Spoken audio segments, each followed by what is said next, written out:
بسم اللہ الرحمن الرحیم۔ وزر القبورہ بھی ہمی کا،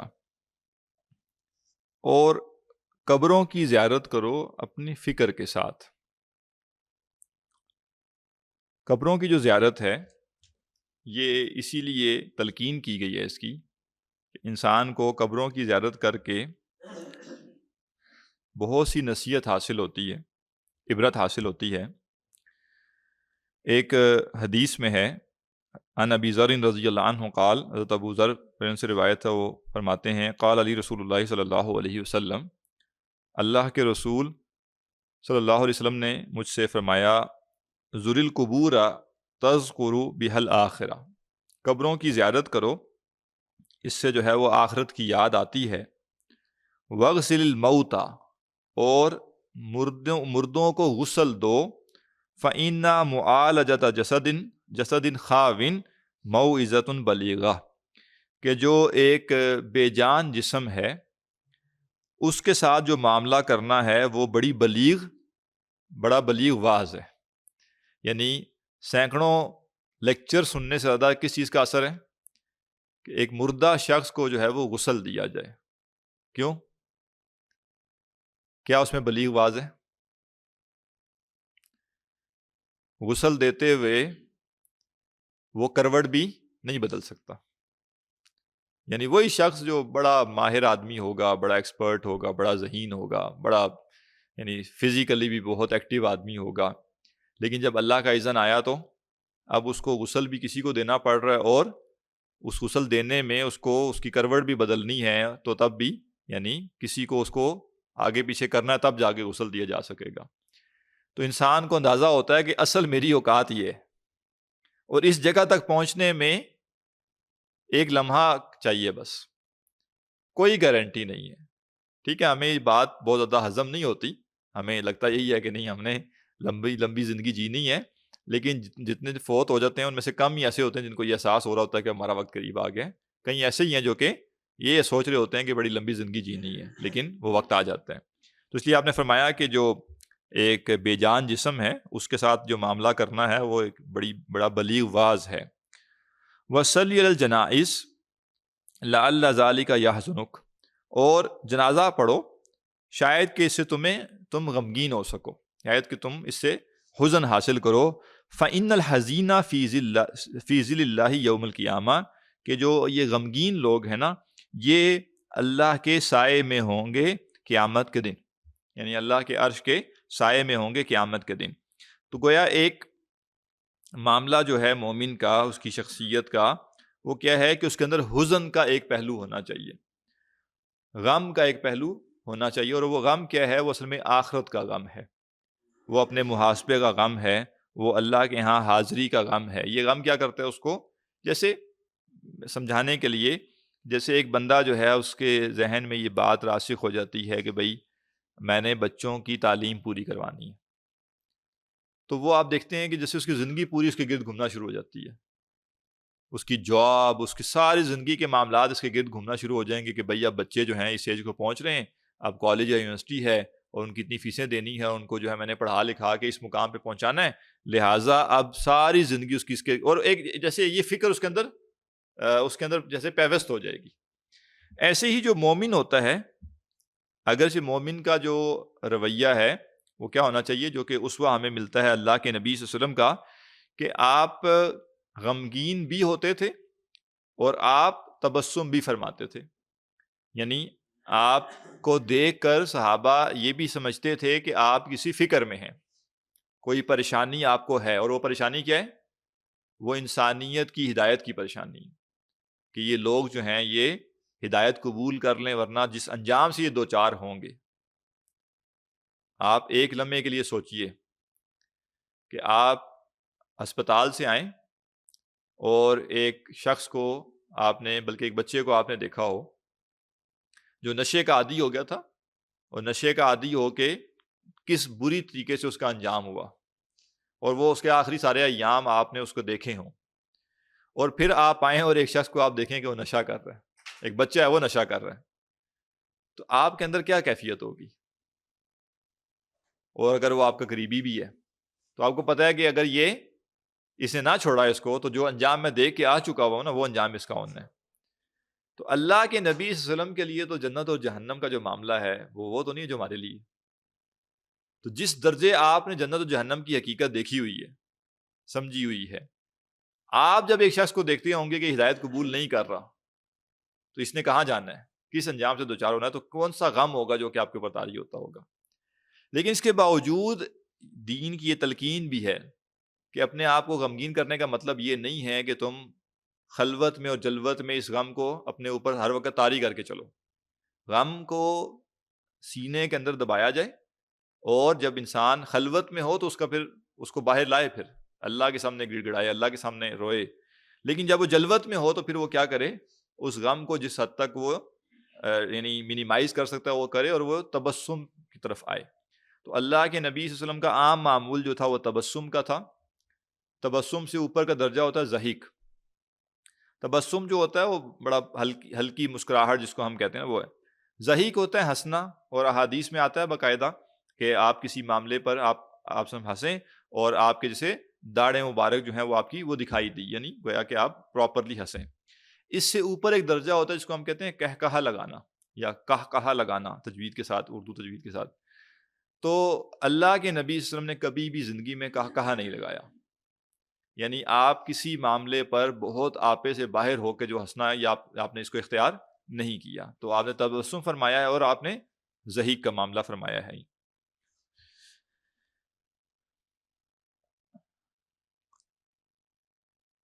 وزور القبورہ بھی ہمی کا تو ذکرک الموت، اور تم قبروں کی زیارت کرو اپنی فکر کے ساتھ، وہ تمہیں موت کی یاد دلائیں گی۔ وجل فی الحشر بقلبک، اور حشر میں چلو پھرو، سیر کرو اپنے دل کے ساتھ۔ اب یہ بڑا اہم تزکیے کا ایک آپ کہہ لیجئے کہ پہلو ہے، جس کو آپ کہہ لیجئے مراقبہ بھی ہم کہیں گے، تخیل کہہ لیجئے آپ اس کو۔ اور جو اہل فضل ہیں وہ اس کی تلقین بھی کرتے ہیں کہ انسان جس قدر ممکن ہو اس کے لیے دن میں ایک دفعہ ممکن ہو ایک دفعہ کر لے، ہر نماز کے بعد کر سکتا ہے، ہر نماز کے بعد کرے، جو بھی اس کے لیے سہولت ہو، کچھ وقت کے لیے تخیل کرے۔ اور تخیل کس چیز کا کرے؟ مختلف چیزوں کا تخیل کرے۔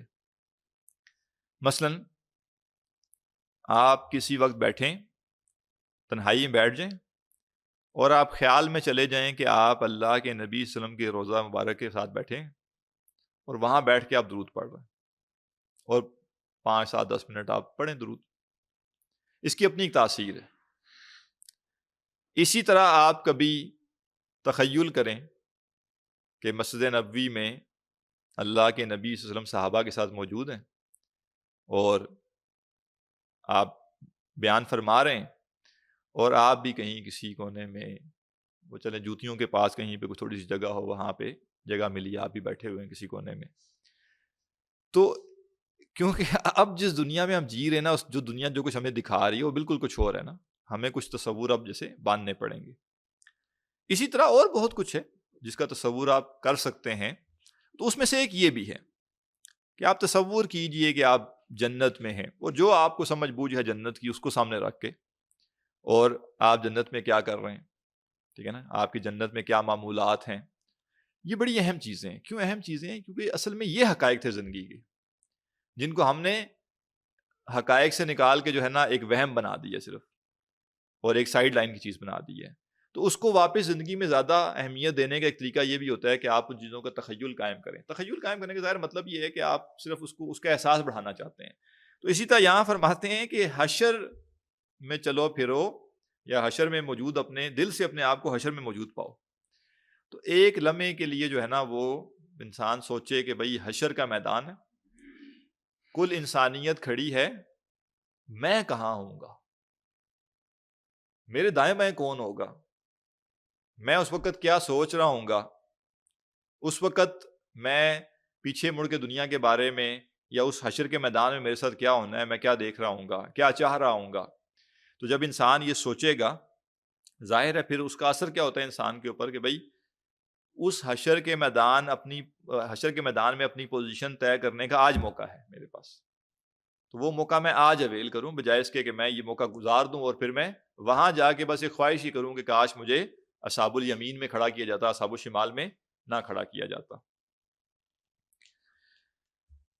اب اس حوالے سے وہ بڑا پیارا انہوں نے امام عبد الفتاح ابو غدہ رحمہ اللہ جو ہیں، انہوں نے اس کی شرح میں ایک واقعہ بیان کیا ہے، اور دیکھیے ہمارے یعنی اسلاف جو تھے وہ کون لوگ تھے، یعنی ان سب چیزوں کو ریالٹی سمجھتے تھے، تو ان کے اوپر جو اثر ہوتا تھا وہ کیا ہے۔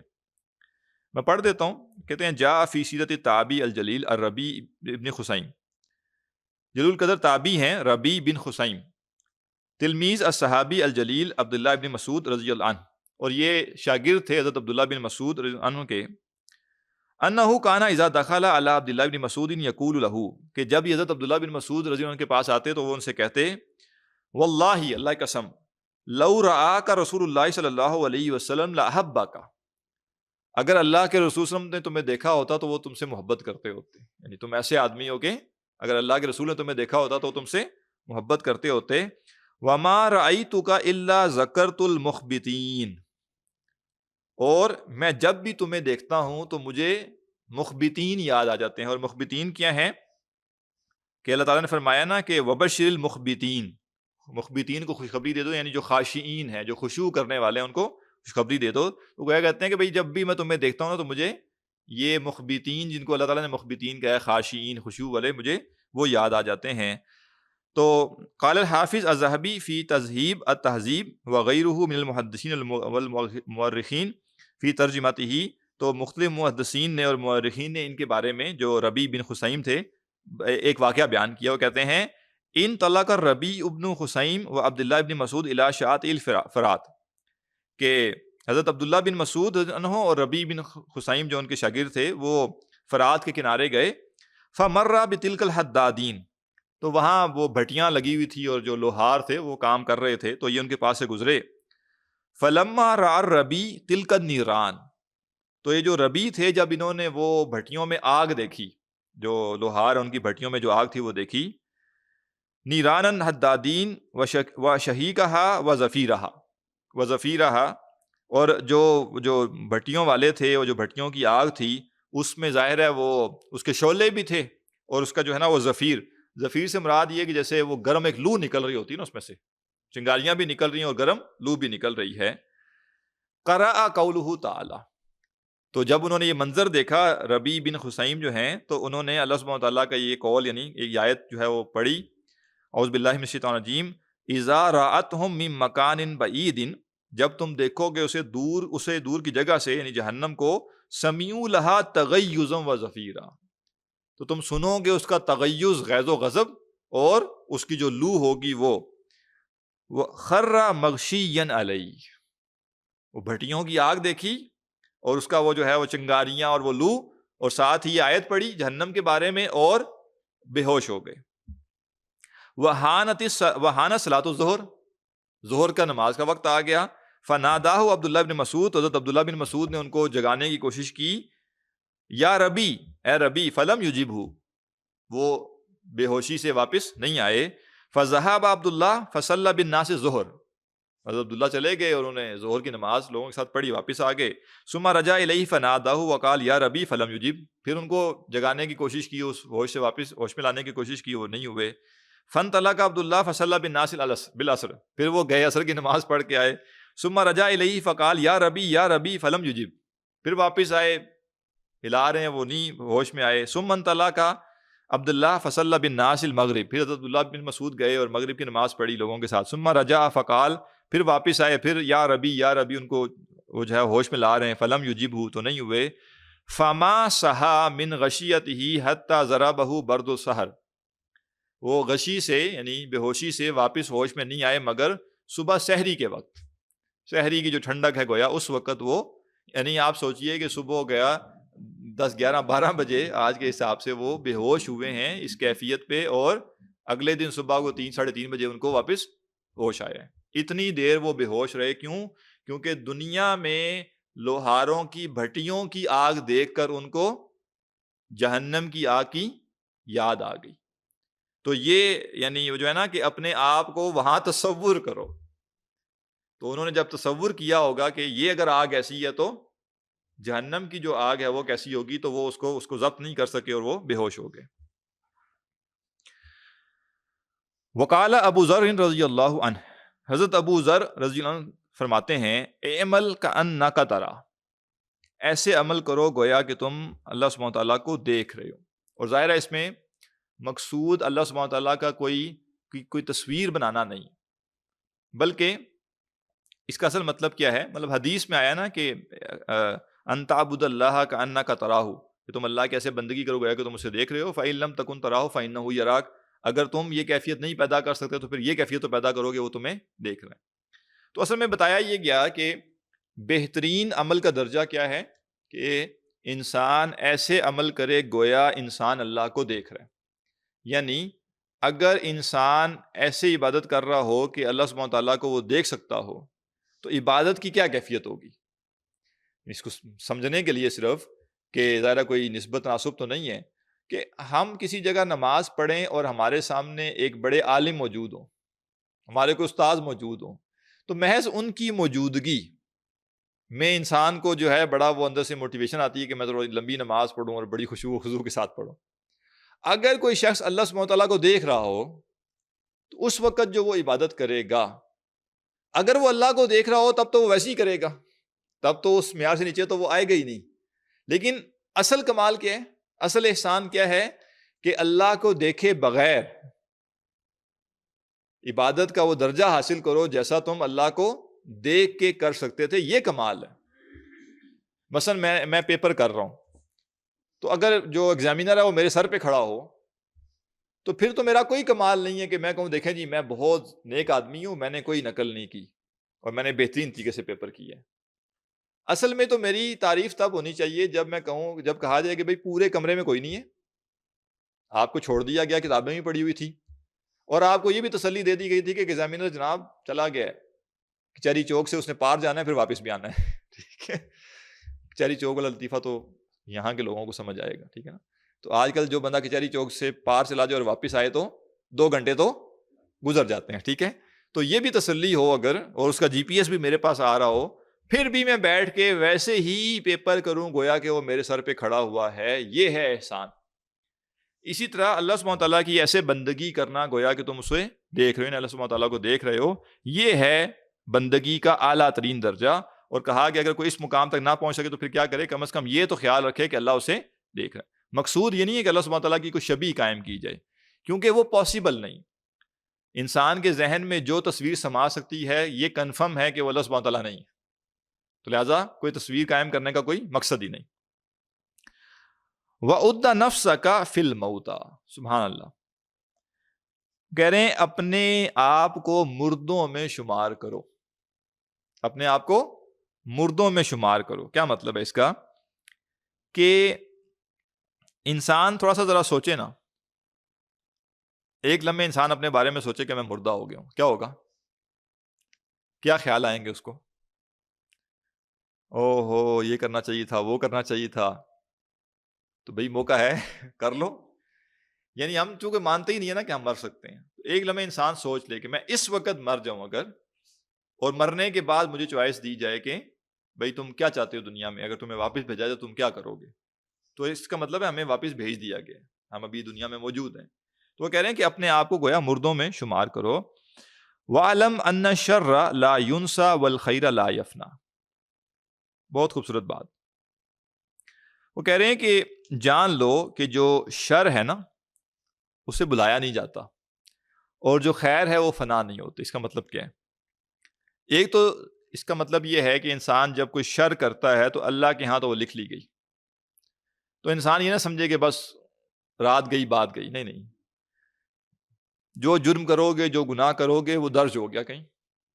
ٹھیک ہے, توبہ سے اس کی معافی ہو سکتی ہے, لیکن یہ نہیں ہے کہ تم کہو کہ بس رات گئی بات کی ختم. اسی طرح جو خیر ہے یہ نہ تم سمجھو کہ تم نے خیر کر دی اور بس ختم ہو گئی, نہیں, وہ بھی ریکارڈ ہو گئی ہے, وہ بھی نوٹ ہو گئی ہے. ٹھیک ہے, شر کا بدلہ بھی ملے گا اور خیر کا بدلہ بھی ملے گا, چاہے کسی نے دیکھا چاہے نہیں دیکھا, چاہے کسی قانون کی گرفت میں ہم آئے چاہے نہیں آئے، شر ہے یا خیر ہے، وہ ریکارڈ ہو گئی ہے. ایک تو اس کا مطلب یہ ہو. دوسرا اس کا مطلب یہ ہے کہ ہر چیز کے کچھ نہ کچھ کانسیکوینسز ہیں. میں اگر شر اختیار کروں گا آگے مستقبل میں، تو مجھے یہ پتا ہونا چاہیے کہ میں اپنی پرسنالٹی بھی ڈیولپ کر رہا ہوں اور میں معاشرے میں اپنا ایک تعارف بھی ڈیولپ کر رہا ہوں. اس کو اتنی آسانی سے پھر میں چینج نہیں کر سکوں گا.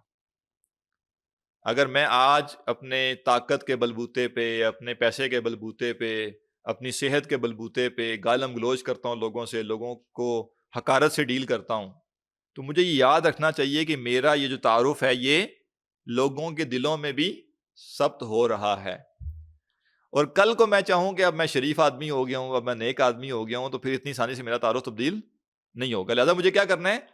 برائی کرتے ہوئے بھی یہ سوچنا ہے کہ یہ برائی ہو کر ختم نہیں ہو جائے گی، بلکہ اس کے نقوش باقی رہیں گے اور ان کو مٹانا اتنا آسان نہیں ہوگا.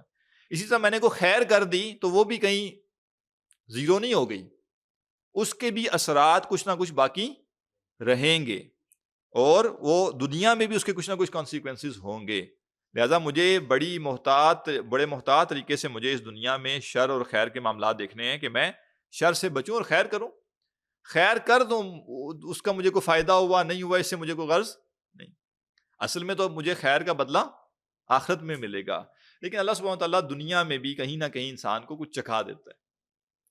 آپ نے کسی کے ساتھ نیکی کی ہوتی ہے اور اللہ کے لیے کی ہوتی ہے، دنیا کے فائدے کے لیے نہیں کی ہوتی، تو کبھی کسی وقت پتہ چلتا ہے کہ آپ کے ساتھ بھی خیر ہوگی. تو کئی دفعہ دنیا میں نا بس انسان کر دے، بس ٹھیک ہے بھائی، اور یہ نہیں کہ بس مجھے بدلہ ملے گا. اب اس حوالے سے جو ہے وہ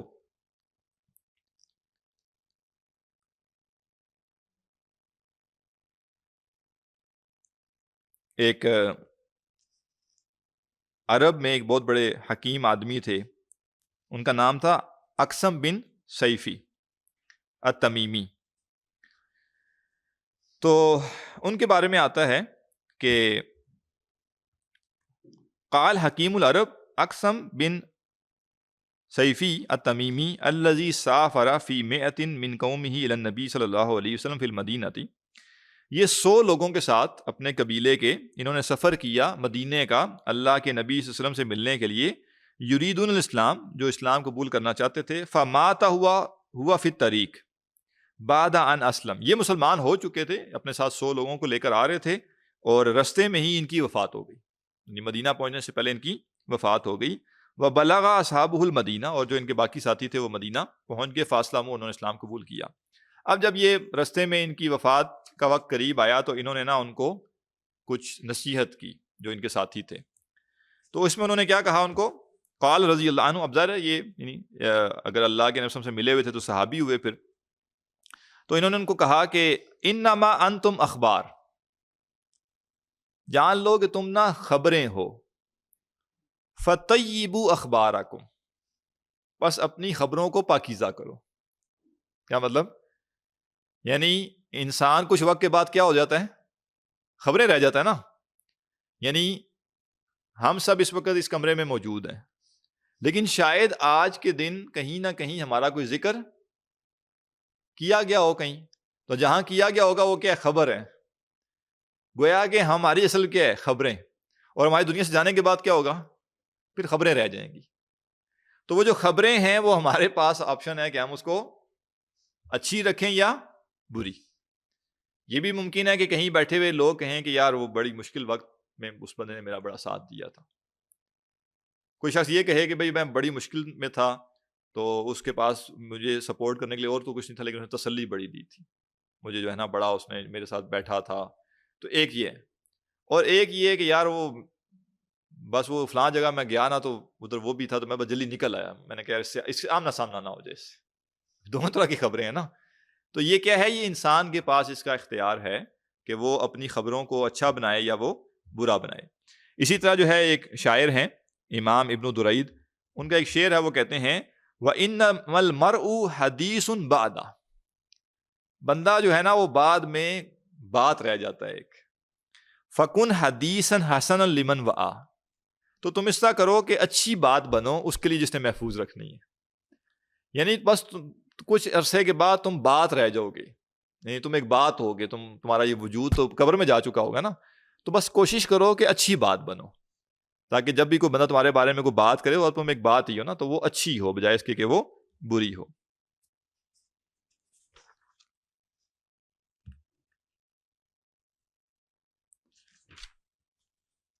وَاعْلَمْ أَنَّ قَلِيلًا يُغْنِيكَ خَيْرٌ مِّن كَثِيرٍ يُغْتِيكَ، اور جان لو کہ وہ تھوڑا جو تمہیں غنی کرے اس سے بہتر ہے جو بہت زیادہ ہو اور تمہیں سرکش کرے. انسان اپنے آپے میں رہے، یہ بہت ضروری ہے. اور میں ایک بات عرض کروں گا، کچھ لوگوں کو ہم نے دیکھا بھی ہے اس حوالے سے، آپ نے بھی یقیناً دیکھا ہوگا،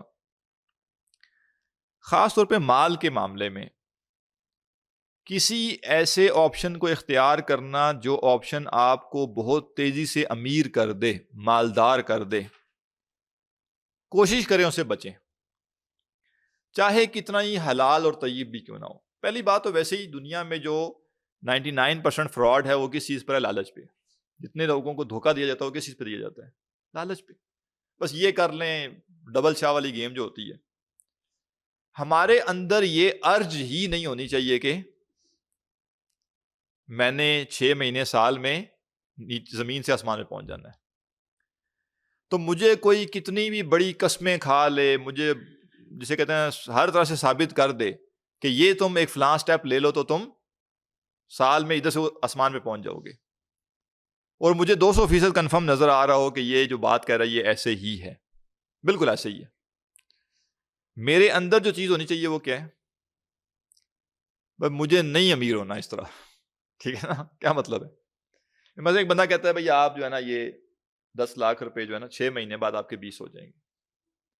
اس کا مطلب یہ ہے کہ وہ مجھے یہ بتانا چاہ رہا ہے کہ بھائی 6 مہینے بعد میری مالی حیثیت دگنی ہو جائے گی. میرے اندر یہ ارج ہی نہیں ہونی چاہیے کہ میری مالی حیثیت 6 مہینے میں دگنی ہو. کیوں؟ وہ مال جو ایک دم سے آتا ہے اور جو ایک دم سے جاتا ہے، یہ دونوں ہی انسان کے اوپر اس کی طبیعت، اس کی شخصیت پہ بہت غیر معمولی اثر ڈالتے ہیں. یعنی اس کو کہتے ہیں سہارنا. اس کا سہار ہر بندے کے بس کا کام نہیں. تو جو بھی ایک دم سے امیر ہوتا ہے یا ایک دم سے غریب ہوتا ہے، دونوں صورتوں میں آپ دیکھتے ہیں کہ اس کی شخصیت، وہ اپنی شخصیت پہ قائم نہیں رہ پاتا. جو ایک دم سے غریب ہوا اگر تو اس نے کوئی جسے کہتے ہیں جوا کھیلا تھا تو اس کی غلطی ہے، لیکن اگر اللہ تعالیٰ کی طرف سے آزمائش آ گئی تو اس کا تو وہ کچھ نہیں کر سکتا. لیکن ایک دم سے یہ جو امیر ہونے والا معاملہ ہے نا، اور اس کانٹیکس میں کہ کسی کو لالچ دیا جائے کہ تم یہ سٹیپ لے لو تو ایک دم سے امیر ہو جاؤ گے، تو اس کو خود ہی انسان اوائڈ کرے. وہ کہے مجھے چاہیے ہی نہیں بھائی، یہ دن دگنی رات چگنی ترقی مجھے مالی طور پہ نہیں چاہیے. کیوں نہیں چاہیے؟ مال حاصل کر کے آپ نے کیا کرنا ہے؟ یا مالی ترقی ہو جائے گی آپ نے کیا کرنا ہے؟ اصل میں تو دنیا میں زندگی بہتر گزارنی ہے نا. تو جب میں اپنے آپ میں ہی نہ رہوں تو پھر زندگی بہتر ہونے کا کیا مطلب ہے؟ اور یہ لوگوں کے ساتھ ہوا ہے. ایک دم مال بہت زیادہ آیا، ایک دم لائف سٹائل چینج ہو گیا، ایک دم جب لائف سٹائل چینج ہو گیا ایک دم سے سوشل سرکل ہی چینج ہو گیا. وہ جو دوست تھے اب وہ حقیر لگنا شروع ہو گئے، ان کو چھوڑ دیا، کچھ اور نئے دوست بن گئے، ٹھیک ہے، اور وہ پیسے کی بنیاد پہ بنے تھے. رشتے ناطے بدل گئے ان کے. اب وہ بچوں کے رشتے بھی ہو، یار اس کے ساتھ یہ تو اب پیچھے رہ گیا مالی طور پہ، اب تو میں نے بچے کا رشتہ کرنا ہے تو فلان جگہ کرنا ہے. پوری زندگی چینج ہو گئی، اور وہ ایک مصنوعی زندگی آ گئی حقیقی زندگی کے بجائے. کھانے پینے میں، پہننے اوڑھنے میں سب کچھ تبدیل ہو گیا. اور اب جب ایک دفعہ اوپر گئے ہیں اور پھر واپس نیچے اپنی جگہ پہ بھی آنا پڑا تو وہ زندگی پتہ نہیں کیا بن گئی.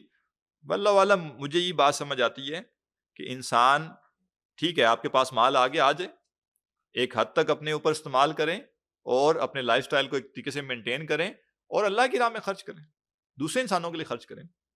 بھئی میرے پاس آج 10 روپے تھے اور میں توقع کر رہا تھا کہ یہ سال میں 11 ہو جائیں گے، 12 ہو جائیں گے، 20 ہو گئے، تو میں یہی سمجھوں نا کہ 12 ہوئے، ٹھیک ہے نا. جو میں توقع کر رہا تھا وہ 8 میں کسی کے کام میں لگا دوں، کیا مسئلہ ہے اس میں؟ تو لہٰذا یہ جو بات ہے نا بڑی پیاری بات ہے کہ دیکھو جان لو کہ جو تھوڑا تمہیں غنی کر دے وہ اس زیادہ سے بہت بہتر ہے جو تمہیں سرکش کر دے.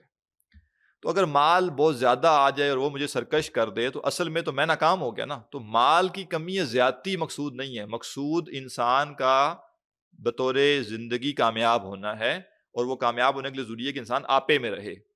اور انسان میں بہتری آنی چاہیے اخلاقی طور پہ، کردار کے طور پہ، عمل کے طور پہ، نہ کہ صرف مال میں۔ تو یہ جو فقر ہے نا، اس کے بارے میں بڑی ایک پیاری بات جو ہے نا وہ انہوں نے بیان کی ہے، امام عبد الفتاح ابو غدہ جو ہے نا انہوں نے، میں وہ آپ کے سامنے پڑھ دیتا ہوں کہ اکثر کیا ہوتا ہے، یہ خیر الگ سے کسی موقع پہ ہم دیکھیں گے، آگے بات آئی تو اس پہ بات کریں گے تفصیل سے کہ فقر کا اور غنا کا کیا معاملہ ہے، لیکن یہ جو پہلو انہوں نے بیان کیا نا یہ بڑا اہم ہے۔ وہ ایک واقعے کے ذریعے میں چاہتا ہوں کہ آپ کے سامنے وہ بات آ جائے۔ تو کہتے ہیں کہ فقر کی نا ایک خاص صورت ہے، وہ صورت کیا ہے؟ کہتے ہیں قال رجل ابراہیم ابن ادم، ابراہیم بن ادم بڑے آدمی گزرے ہیں، ان سے ایک آدمی نے کہا یا ابا اسحاق، ان کی کنیت تھی ابو اسحاق، اے ابو اسحاق کنت اريد ان تقبل منی هذه الجبہ، میں چاہتا ہوں کہ آپ مجھ سے نا یہ جبہ قبول کر لیں۔ ایک جبہ، ایک بڑا کرتا جو ہے وہ انہوں نے، کرتا تو نہیں، ایک مطلب بڑا جو ہے وہ کرتا نما ایک جو ہے وہ کپڑا ان کو دیا اور کہا کہ میں چاہتا ہوں کہ آپ مجھ سے یہ قبول کر لیں، ایکسیپٹ کر لیں تحفے کو۔ فقال لہو، تو حضرت ابراہیم بن ادم جو تھے انہوں نے اس شخص سے کہا ان کنت غنیا قبلتھا منک، اگر تو غنی آدمی ہے تو میں تجھ سے یہ لے لیتا ہوں، وان کنت فقیرا رفضتھا، اور اگر تو فقیر ہے، تنگ دست آدمی ہے، تو میں پھر تجھے لٹا دوں گا، میں نے نہیں لینا۔ قال انی غنی، اس نے کہا جی میں ٹھیک ہے نا کھاتے پیتے گھر کا ہوں، ٹھیک ہے نا میں غنی آدمی ہوں۔ فقال لہو، تو حضرت ابراہیم بن ادم نے اس سے کہا وَكَمْ مَالُكَ، کتنا مال ہے بھائی تمہارے پاس؟ قال الفا دینار، اس نے کہا جی 2000 دینار ہے میرے پاس۔ فقال لہو، اب سنیے بہت خوبصورت بات ہے، حضرت ابراہیم بن ادم نے اس سے کہا افلا تود لو انہا کانت 4000 بدلا من الالفین، بدلا من الفین، کیا تم یہ چاہتے نہیں ہو کہ تمہارے یہ جو 2000 ہیں دینار یہ بڑھ کر 4000 دینار ہو جائیں، یا ان 2000 دینار کے بدلے تمہیں 4000 دینار مل جائیں؟ قال رجل، تو آدمی نے کہا بلا، کیوں نہیں جی، ٹھیک ہے ڈبل شاہ، ٹھیک ہے نا، اگر یہ 2000 دینار 4000 دینار ہو جائیں تو کیا ہے، میں تو اس کو پسند کروں گا۔ فقال ابراہیم، تو حضرت ابراہیم بن ادم نے کہا فانت فقیر، تو فقیر ہے، فلا اقبلھا منک، میں تو اسے تحفہ قبول نہیں کرتا۔ کیا مطلب؟ فقیر کون ہے؟ جس کو حاجت ہے، اور غنی کون ہے؟ جو کہتا ہے نہیں چاہیے۔ یہ اصل حقیقت ہے جس تک اگر ہم پہنچ جائیں نا، انسان جب تک اس کی وش لسٹ آگے کھڑی ہوئی ہوتی نا، ارب پتی ہو کر بھی وہ فقیر ہوتا ہے، اور اس کے مقابلے میں غریب شخص ہے، اور جو اس کی زندگی ہے وہ کہتا ہے اللہ کا شکر ہے، کوئی کمی ہوتی تو میری زندگی گزر ہی نہ رہی ہوتی، اللہ کوئی اور دے دے گا تو بسم اللہ۔ اس کے اندر یہ نہیں ہوتا کہ بھئی اب میں نے فلاں اچیو کرنا ہے، میں نے فلاں اچیو کرنا ہے۔ اس اعتبار سے آپ دیکھیے نا، آج کی دنیا نے ہم سب کو فقیر بنایا ہوا ہے۔ موبائل موجود ہے، اچھا موبائل موجود ہے، لیکن میرے اندر یہ احساس ہے کہ یار اس سے جو اگلا ماڈل آیا ہوا ہے نا، یا وہ جو فلاں اب نئی ٹیکنالوجی ایک آ گئی ہے نا، یا فلاں جو اس کے اندر اب نئے فیچرز آ گئے ہیں نا، وہ اس میں نہیں ہے۔ تو اصل میں 2 لاکھ کا موبائل جیب میں ڈال کے، 4 لاکھ کا موبائل جیب میں ڈال کے بندہ فقیر ہے، اور اس کے مقابلے میں ایک آدمی وہ بٹن والا موبائل اس نے رکھا ہوا ہوگا، آپ اسے کہیں یار تمہیں اسمارٹ فون چاہیے ہوگا کہ نہیں میرا کام اس سے ہو رہا ہے، کوئی رکاوٹ نہیں ہے، تو مجھے نہیں چاہیے، تم فری میں دے دو، ڈھیر لا کے لگا دو، مجھے نہیں چاہیے، جب مجھے چاہیے ہوگا، میری ضرورت ہوگی، میں تب دیکھوں گا۔ وہ آدمی غنی آدمی ہے بٹن والا موبائل اس کے پاس۔ اسی طرح ایک شخص ہے بائک پہ سفر کر رہا ہے، اور بڑا سادہ سا ایک بائک ہے اس کے پاس، اس کو ایک بندہ کہتا ہے، وہ کہتا ہے نہیں یار میں روز گھر سے دفتر جاتا ہوں، دفتر سے گھر آتا ہوں، زبردست چل رہا ہے، کوئی مسئلہ نہیں ہے، وہ غنی آدمی۔ اور ایک بندہ یہ پریشان ہے کہ یار گاڑی تو میرے پاس ہے، لیکن اب جو نا فلاں ایک نیا ماڈل آ گیا گاڑی کا، یا اس میں یہ فلاں فیچر اس میں نہیں ہے، تو وہ اگر دوسرا والا جو ماڈل آیا گاڑی کا وہ اگر مجھے مل جائے تو اس میں یہ فیچرز بھی ہیں، اس کے دروازے جو ہیں وہ کہتے ہیں شیشے خود وہ نیچے نہیں ہوتے، مینولی کرنے پڑتے ہیں، اس کے شیشے آٹومیٹک ہیں، وہ زیادہ بہتر ہے، تو وہ ہونی چاہیے میرے پاس، یہ جو ہے یہ کم ہے، وہ فقیر آدمی ہے۔ تو یہ ہے اصل میں حقیقت غنا کی اور فقر کی۔ تو وہ کہہ رہے ہیں کہ بھئی وہ یعنی وہ کم جو تمہیں غنی کر دے. تو غنی انسان جو ہے وہ کثرت اور قلت سے نہیں ہوتا. یعنی ہم کیا کرتے ہیں, ہم کہتے ہیں کہ بھائی غنی کون ہے؟ جس کے پاس یہ سب کچھ ہے. یعنی غنی وہ ہے جس کے پاس مسنگ کچھ نہیں ہے کیا اس کی ضرورت نہیں ہے دیکھنے کی, ٹھیک ہے نا, کیا اس کے پاس نہیں ہے, یہ فہرست جس کی کم سے کم ہے وہ غنی ہے. اور جس کی نہ ہونے والی فہرست زیادہ ہے وہ اصل میں وہ فقیر ہے. ایک بندہ ارب پتی ہو لیکن 6 چیزیں اس کی لسٹ میں ہیں کہ یہ میرے پاس نہیں ہے, یہ ہونی چاہیے میرے پاس, وہ فقیر آدمی ہے کیونکہ اس کو احتیاج ہے. اور ایک شخص ہے اس کے پاس 2-4 چیزیں گھر میں موجود ہیں اور سب کچھ بنیادی زندگی کا اس کے پاس بس ہے, کوئی زیادہ اچھی چیزیں اس کے پاس اسے نہیں ہیں, لیکن وہ سمجھتا ہے کہ میری زندگی مکمل ہے, میری زندگی میں جو مجھے چاہیے تھا وہ سب ہے, اور یہ سب بھی اللہ کا فضل ہے. تو اس کا مطلب ہے وہ غنی آدمی ہے. تو اور خاص طور پہ وہ کثیر جو انسان کو طغیانی میں مبتلا کر دے, سرکشی میں مبتلا کر دے, وہ بالکل بھی صحیح نہیں. انسان کا جب بھی مالی حیثیت بڑھے, ایک تو وہ گریجولی بڑھے زیادہ بہتر, ایک دم سے جو دن دگنی رات چگنی ترکیب, مطلب آپ سمجھ لیں اپنے آپ کو آپ ایک ایسی آزمائش میں مبتلا کریں گے جس آزمائش میں کامیابی کے چانسز پوائنٹس میں ہیں جا کے. اگر آپ یہ چاہتے ہیں کہ آپ یکدم امیر ہو جائیں جیسے تیسے کر کے, چاہے آپ محنت کر کے کاروبار کر کے ہونا چاہتے ہیں, پھر بھی میں مثال عرض کرتا ہوں معذرت کے ساتھ, کسی کو یعنی بری نہ لگے, ٹھیک ہے. جیسے ہمارے ہاں ایک پراپرٹی ڈیلرز کا ایک تصور, اچھا کام کرنے والے بھی ہیں اور اس میں غلط کام کرنے والے بھی ہیں. تو وہ ہوتا یہ ہے کہ ایک بندہ جو ہے نا بعض کا اس کا ایسا جگاڑ لگ جاتا ہے کہ ایک دن میں وہ 30 لاکھ 40 لاکھ روپے کما لیتا ہے, جبکہ ہو سکتا ہے کہ مطلب اس کی جو مالی حیثیت ہے, یعنی ہو سکتا ہے اس کی تنخواہ 50,000 روپے ہو, سال کی تنخواہ 6 لاکھ روپے بنتی ہے اس کی, لیکن ایک دن کوئی اس کو ایسی ڈیل مل گئی, کوئی ایسا معاملہ ہو گیا, اور بالفرض میں کہتا ہوں جائز سے بھی تھا, اس نے کوئی گڑبڑ نہیں کی, بس ایسا معاملہ ہو گیا کہ بہت بڑی ڈیل ہو گئی. اب یہ جو ایک دن میں 30 لاکھ آتا ہے نا, یہ ہضم کرنا پھر بہت کم لوگوں کے بس میں, یہ بندے کو بگاڑ دیتا ہے. تو اس لیے میں عرض کر رہا ہوں کہ انسان کوشش یہی کرے کہ پہلی بات تو اس طرح کے چکروں میں نہ پڑے, دن دگنی رات چگنی ترقی والے. اور اگر کوئی اللہ کی طرف سے ایسا معاملہ ہو بھی جائے, کوئی اس کو ایک ایسی مالی فائدہ حاصل ہو بھی جائے کسی طریقے سے, تو کوشش کرے کہ اس میں سے ایک مناسب مقدار جو ہے وہ اللہ کی راہ میں خرچ کر دے, یا اس کو اپنی زندگی کا ایسا حصہ بنائے جس سے اس کی جو ہے نا اس کی وہ چال ڈھال میں فرق نہ آ سکے, چال ڈھال ویسی کی ویسی رہے, ٹھیک ہے نا. یا آپ دیکھیں نا کسی کے پاس پیسے آ گئے, تو اب ایک طریقہ یہ ہے کہ جناب گاڑی بہت انہینس کر لی, ٹھیک ہے نا, اب ظاہر ایسے اس کی چال ڈھال میں فرق آ جائے. ایک یہ کہ وہ کہتا ہے یار چلیں ٹھیک ہے اللہ نے مال دے دیا ہے, ٹھیک ہے نا, تو میں کیا کرتا ہوں, میں کوئی زمین لے کے رکھ لیتا ہوں, چلو کبھی اور آ گیا تو میں گھر بنا لوں گا. اب اس سے ہو سکتا ہے اس کی چال ڈھال میں فرق نہ آئے. تو اگر مال آ بھی جاتا ہے تو اس کو ایسے استعمال نہ کرے کہ جو اس کی شخصیت کو بگاڑ دے, بلکہ اس کا کوئی ایسا استعمال کرے جو کہ اگر اس نے اپنی ذات پہ بھی کرنا ہے کہ جو اس کی شخصیت کو بچا سکے, خراب نہ کر سکے. چلیں جی, بلکہ ہاں نہیں آگے بھی یہ بات چل رہی ہے, اس کو اگلی کلاس میں مکمل کریں گے. سبحانک اللہم و بحمدک اشہد ان لا الہ الا انت نستغفرک و نتوب الیک.